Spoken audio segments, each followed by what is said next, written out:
নমস্কার, আমি সৈকত মুখোপাধ্যায়।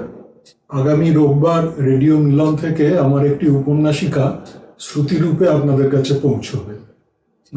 গল্পটির নাম হচ্ছে মৃত্যুর আলো। এটি বই হিসেবে পাঠকদের কাছে খুব প্রিয় হয়েছিল। তার কারণ হচ্ছে যে বাংলায় যে কটি বায়ো থ্রিলার লেখা হয়েছে তার মধ্যে মৃত্যুর আলো একদম প্রথম দিকের লেখা। অর্থাৎ এখানে থ্রিলারটা দাঁড়িয়ে রয়েছে প্রাণী জগতের একটা অদ্ভুত ফেনোমেননের উপর। এর বেশি কিছু বলছি না, কিন্তু এটা খুবই একটা ইন্টারেস্টিং ব্যাপার। এছাড়া এই গল্পের মধ্যে রয়েছে উত্তরবঙ্গের আদিম প্রকৃতি, সেখানে নাগরিক সভ্যতা এবং জনজাতির যে সভ্যতা, এদের মধ্যে ক্ল্যাশ, এই সমস্ত নিয়ে খুব জমজমাট একটা কাহিনী মৃত্যুর আলো। আশা করি আপনাদের ভালো লাগবে।